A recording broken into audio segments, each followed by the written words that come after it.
Salut tout le monde. Bon, je vais faire une petite vidéo. Vu que l'annonce est tombée et qu'on a enfin les jaquettes définitives de Naruto, quand il disait qu'elles étaient provisoires, je me doutais que c'était définitif. Je sais que vous allez dire, mais il se plaint toujours des jaquettes, etc., etc. Mais force est de constater que je ne suis pas le seul à m'en plaindre. Je vous laisse apprécier les commentaires sous... j'ai pris des commentaires bien sûr qui vont dans mon sens, mais allez voir, ceux qui disent que c'est bien n'ont pas beaucoup d'arguments, c'est juste « Ah, ça fera trop bien dans ma mangatech, je vais les acheter trop bien, youpi, incroyable, c'est magnifique ». Ce sont des gens qui n'ont pas énormément d'arguments. Moi, personnellement, j'ai travaillé pour un éditeur quand j'étais en région parisienne. Donc j'ai maquetté 2 livres, 2 recueils de poésie, en incrustant des illustrations et en m'occupant des couvertures de l'illustration. Voilà. Les dessins n'étaient pas de moi, mais l'agencement des illustrations, je m'en suis occupé. Je ne sais pas si j'ai le livre là, je le chercherai au pire et je vous mettrai une photo en incrustation. Voilà. Donc je fais moi-même de la BD, donc ce qui est de l'ordre des maquettes, etc., c'est quand même plutôt mon domaine. D'ailleurs, attendez, je n'ai rien contre la typographie entre guillemets utilisée. Regardez bien ma couverture de ma BD numéro 8 que j'ai fait imprimer, d'accord? Hop. Je vais vous montrer donc leur couverture, c'est ça, d'accord? Voilà. Donc elles sont pas immondes en soi. Sauf que pour moi, il y a un gros problème. Là où... Regardez ça, franchement.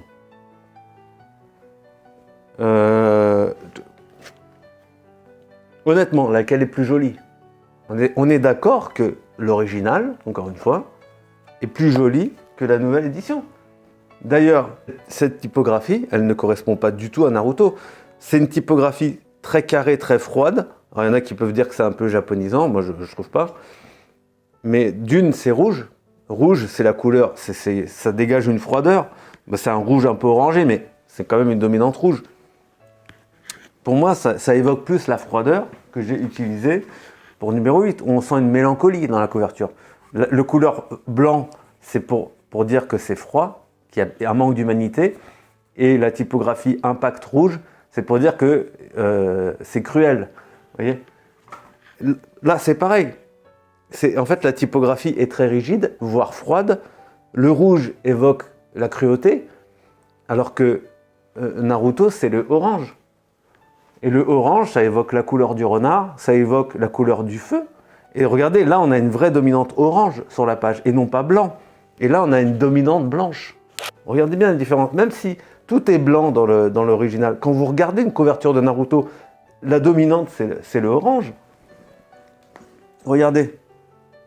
C'est la dominante orange qui vous saute aux yeux. Là, c'est la dominante blanc et rouge. Pour moi, ça casse les codes de Naruto.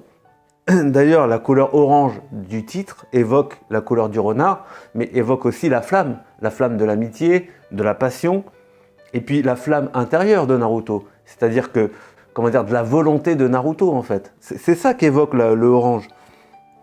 Et regardez le tome 2. Le tome 2, là, c'est le tome 2.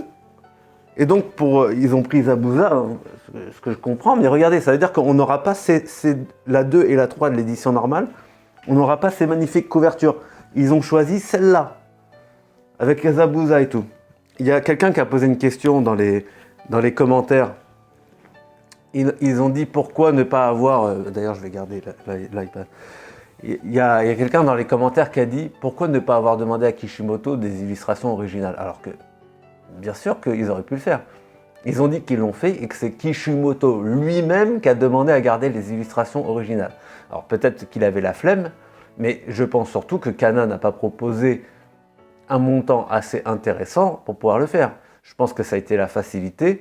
Et quand vous regardez, là les illustrations prennent une grosse partie, encore une fois, une grosse partie de la couverture.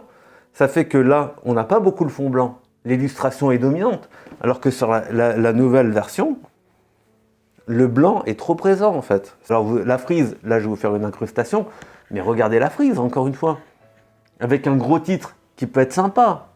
C'est pas le titre que je reproche, mais c'est, je sais pas, je trouve encore une fois que c'est la typo, quoi. La typographie, elle correspond pas à Naruto, à l'idée qu'on se fait de Naruto, quoi. Ils ont fait ça avec Slam Dunk. Et regardez, je vais vous dire un truc. Regardez. Pour les reels de chez Kana, ils ont coupé l'illustration. Vous voyez que l'illustration est là. Dans les versions japonaises, l'illustration, elle continue en fait. D'accord ? Attendez, je vais poser ça. Dans l'illustration japonaise, l'illustration, elle continue sur la tranche. D'accord ? Exactement comme les vagabonds. Vous voyez ? Ça continue. D'accord ? Donc, c'est très beau. Une tranche comme ça, colorée, c'est magnifique. Regardez bien. À partir du tome 11, regardez le tome 10. Kana coupait les jaquettes. Et à partir du tome 11, Kana ne coupe plus les jaquettes. Ça, c'est dû à quoi, à votre avis ? C'est dû aux mecs comme moi, en fait, qui gueulons, en fait. Et ça, c'est depuis les années 90. Dites-vous que si, pendant les années 90, on n'aurait pas gueulé pour avoir des mangas en sens original, pour garder les onomatopées, tout ça, c'est des casse-couilles comme moi, en fait, qui ont harcelé les maisons d'édition, parce qu'avant, il y avait un courrier des lecteurs. C'est-à-dire que vous envoyez un courrier, et puis il était publié à la fin du manga, où eux le prenaient en compte, tu avais une réponse. Et aujourd'hui, tu as tellement d'influenceurs qui reçoivent les mangas et qui disent en story « Waouh, c'est trop bien !» et qu'en fait, il y a une espèce de qui c'est qui aura la plus grosse Mangatech. Et en fait, c'est ça, c'est un concours de celui-là qui aura la plus grosse Mangatech. Et quand on voit les commentaires élogieux sous le post Instagram de Kana, t'as que des gens qui disent « Waouh, il faut que je réorganise ma Mangatech. Waouh, ce sera trop bien dans ma Mangatech. » En fait, ce sont des gens qui veulent juste avoir l'objet et le placer là. À aucun moment, ces gens-là réfléchissent à la typographie, à ce que la couleur de la typographie évoque pour l'œuvre. Mais moi, quand je lis un truc, tout est important. La jaquette, ce qu'évoque la jaquette doit me donner envie de lire, etc. Et je trouve ça dommage que d'une Kana n'ait pas proposé assez d'argent pour pouvoir avoir des illustrations originales. Et il y a un autre problème, c'est que ça va être un Kinzenban. Alors c'est un format que j'aime pas trop. Ça va être ce format-là pour Naruto. Alors moi, comme je suis gaucher, je pose le manga comme ça et je le lis comme ça. Ce qui fait que quand je lis la page de droite, je suis comme ça, regardez. Ma main est comme ça. Et quand je lis la page de droite, ça va, parce que je la tiens. Par contre, si je pose que le manga, quand j'arrive à la page de gauche, quand je tourne, ça se referme. Voilà. Donc je pense que ça va être exactement le même problème. Et je trouve que la tranche, pour le format, la tranche est trop grosse pour le format Kinzenban. Là où... Regardez, ça va être exactement les mêmes formats pour Naruto. Là où l'épaisseur des Perfect Edition de Dragon Ball correspond mieux à ce format de lecture. Regardez, vos doigts là, les doigts, ils s'agrippent bien comme ça. Là où, sur ces gros formats-là, tes doigts, ils ne peuvent pas s'agripper. En fait, pour moi, c'est pas confortable de lire ça. Des doubles tomes comme ça. Alors que comme ça, vous voyez, comme ils ont des moins grosses tranches, ils sont beaucoup plus souples, les mangas. Et d'ailleurs, pour moi, le top est en ça. C'est-à-dire que ce sont presque l'équivalent de double volume. Mais regardez. Magnifique. Vous n'avez même pas besoin de le tenir. Vous pouvez le poser dans n'importe quelle de vos mains. Et voilà. Vous tournez les pages. Vous consultez votre manga comme ça. C'est magnifique en fait. C'est top. Ça va être ce format-là. Donc voilà. C'est du format A5 ça. C'est du format A5. Donc voilà. Sachant que l'édition Hachette et l'édition 10 ans de Naruto, c'était ce format-là. Alors en fait, s'ils choisissent le format A5, c'est pourquoi ? C'est pour tous ces kikus, en fait, qui veulent que ça rentre dans leur bibliothèque debout. Alors déjà, d'une, faites-vous des étagères plus grandes, même si, bon là, moi, c'est pas une très belle bibliothèque, mais vous pouvez agencer vos étagères, c'est-à-dire faire des étagères pour rentrer vos éditions Tankobon et faire des étagères pour rentrer vos éditions Kinzenban. Et regardez, on avait l'édition Naruto 10 ans et Hachette, on fait mieux, avec des grands formats, beaucoup plus agréables à lire, quoi. Donc moi, ça me sidère, en fait, c'est un truc qui m'énerve. Et donc, ils font un format Kinzenban, alors qu'au Japon, il n'y a pas encore d'édition Kinzenban de Naruto. Il me semble pas, hein. Donc, qu'est-ce que ça veut dire ? un autre problème que ça amène. Le jour où il y a une édition Kinzenban de Naruto qui sort, comment ça va se passer? Kana, il ne pourra pas l'importer puisqu'ils auront déjà leur format Kinzenban. Donc en fait, c'est perdant-perdant en fait. Pour moi, elle n'est pas assez prestige. Ils veulent faire une perfect édition qui n'a rien de parfait parce que le format est plus petit que ceux qui sont sortis pour le 10e anniversaire et chez Hachette. Et c'est une édition Kinzenban, format Kinzenban, qui fait que le jour où il y a une belle édition Kinzenban qui sort, ben, on ne l'aura que tardivement, que dans peut-être 10 ans, 15 ans, 20 ans, parce que Kana ne pourra pas sortir un doublon, ils ne vont pas ressortir une édition au même format Kinzenban. Vous voyez, donc c'est problématique, quoi. Voilà ce que j'avais à dire. Mais pour moi, c'est encore une fois, je ne sais pas ce qui se passe chez Kana. Ils font des jaquettes de merde. Il y a une grosse régression. Ils prennent des libertés. Donc encore une fois, moi, je suis très inquiet de Kana, de ce qu'ils prennent comme décision à vouloir faire des frises, à faire des trucs, couper les jaquettes, remodeler les jaquettes. Pour moi, c'est incompréhensible. Je ne comprends pas. C'est une totale régression pour moi. Je sais pas. En plus, ils ont du pognon. C'est-à-dire que le marché de l'édition, c'est jamais aussi bien porté.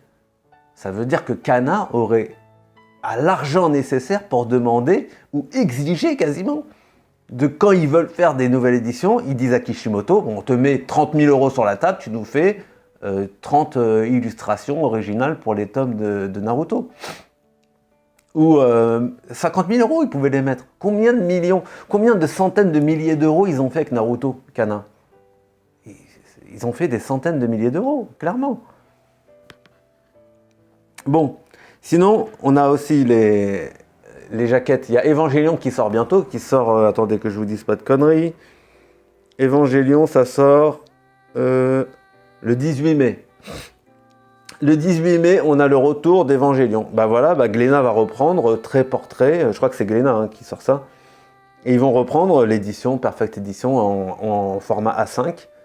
De Evangelion, et ça c'est trop bien, ça fait plaisir. À part, bon, la première, c'est le dessinateur qui a, comment il s'appelle, Sabato, non, je crois, je sais plus, comment il s'appelle, Sadamoto. Je la trouve horrible, l'illustration de la première couverture, c'est pas du tout Shinji. Et en plus, comme il a une certaine ambiguïté sur sa sexualité, comme il est adolescent, il a une petite bromance qui se transforme en flirt à la fin de Evangelion.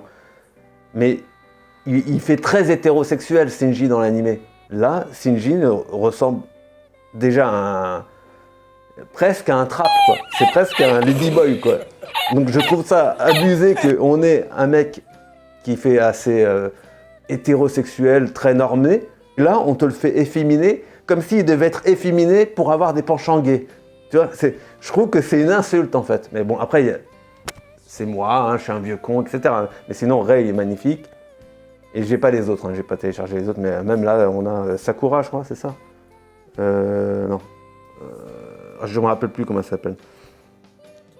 Azaka, je sais plus. Et là, regardez, alors je vous ai fait un petit montage. Et là, on a... attendez, merde. Donc là, ça sort. Le 27 avril, on a le retour de Dai. Enfin, Tonkam ressort ça. Encore une fois, Tonkam, des gros enfoirés parce qu'ils ont arrêté d'imprimer la version qu'ils avaient refait de Fly. Moi, j'aime bien appeler Fly parce que c'est le nom francisé. J'aime bien, c'est Dai. Mais je trouve que Fly, ça lui va bien, quoi. Moi, dans la tête, c'est Fly. Et ça, c'est Crocrodin. Et voilà. Là, on a... comment il s'appelle déjà, lui? Pipo? Pop. Ouais, Pop. Alors, voici les versions originales. Et c'est sympa parce que vous voyez, ça fait une fresque. Mais une fresque sur la couverture. Donc ça, c'est intéressant. Voilà. Donc... voilà. Ils ont décidé de traduire en anglais via Adventure of Dai. Alors, je ne sais pas pourquoi en anglais. Pourquoi pas les aventures de Dai? Tout simplement, en français. Je ne sais pas. Pourquoi l'anglicisme? Peut-être que c'est... je sais pas, peut-être ils ont importé la jaquette américaine. Je ne sais pas trop. Donc, vous voyez, on est sur un respect total. Bon, il y a le Tonkam là qui est un peu con parce que... Comme ils ont mis le Tonkam en façade, ce qui est complètement inutile parce qu'il serait sur la tranche, ils auraient pu très bien enlever ici le Tonkam, puisque là, ils ne savent pas où le mettre. Et comme ils ne peuvent pas le mettre au milieu ici, ils l'ont mis à droite. Et là, ils l'ont mis à droite. Et on peut imaginer que dans le tome 4, 5 et trucs, il va se retrouver un coup à gauche, un coup au milieu. C'est un détail, oui, je sais. Mais si vous mettez un logo qui vous emmerde, mais ne le mettez pas. Tout simplement, ne le mettez pas, quoi. Voilà. Mais sinon, on est sur quelque chose de très fidèle. Voilà. Et donc, je le rappelle, ça sort le 27 avril. Voilà. Et sinon, on a ça, voilà, je voulais vous montrer. Ça, c'était l'édition 10 ans Jump de Naruto. Alors oui, les couvertures sont pas extraordinaires, mais le confort de lecture était magnifique, quoi. Et on avait quand même l'esprit de Naruto qui était assez fidèle à l'édition Soshuen, qui est introuvable. J'ai essayé de voir, l'édition Soshuen de Naruto est introuvable, et c'est ce qu'ils ont utilisé pour faire l'édition Hachette. Mais on ne la trouve plus aujourd'hui. D'ailleurs, j'aimerais bien, peut-être que j'achèterai l'édition Hachette complète. Voilà. Si je la trouve, parce que c'est extrêmement rare aussi maintenant. Donc voilà, on a fait le tour. J'espère que bon, j'ai pas fait attention à comment je parlais. J'espère que j'ai pas parlé trop fort parce qu'il y a un micro maintenant là. J'ai racheté encore un micro parce que je me dis qu'un bon son, c'est quand même mieux qu'une belle image. Donc je filme avec mon téléphone et je verrai ce que ça donne. Voilà. Donc j'espère que cette vidéo vous aura plu. Et voilà, n'hésitez pas à dire ce que vous en pensez. Même, en tout cas, j'ai eu que des retours positifs quand je parlais des jaquettes de Yu Hakusho. J'ai eu 2-3 kikou qui disaient « Ben moi j'aime bien la couverture parce qu'en fait c'est blanc.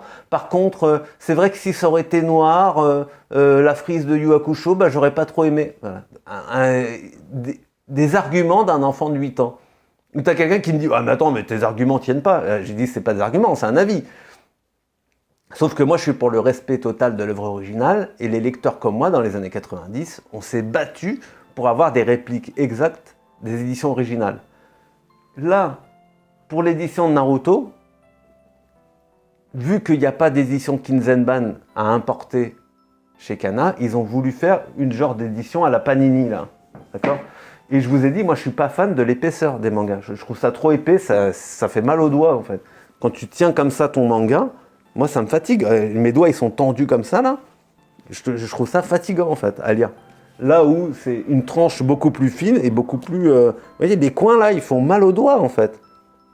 Ça fait mal aux doigts de la tenir comme ça, en fait. Alors vous, comme vous êtes droitier, vous la mettez comme ça et vous la tenez comme ça. Donc c'est plus simple. Mais après, vous, le problème, il revient là, en fait. C'est-à-dire que quand vous arrivez là, que vous voulez lire cette page, ce côté-là, regardez, hop, ça se ferme, en fait. Voilà, quand vous voulez regarder la page de droite, hop, vous voyez, et c'est casse-couille en fait, c'est relou. Donc voilà, en tout cas j'espère que cette vidéo vous aura plu, et dites-moi ce que vous en pensez. En tout cas, il y a énormément de likes sur le post Instagram, et normalement je vous aurais mis des captures d'écran pendant que je parlais, voilà, de leur post. Bon, je vous dis bye bye, allez à la prochaine, ciao. Fâchez-vous comme vous voulez, je m'en fous.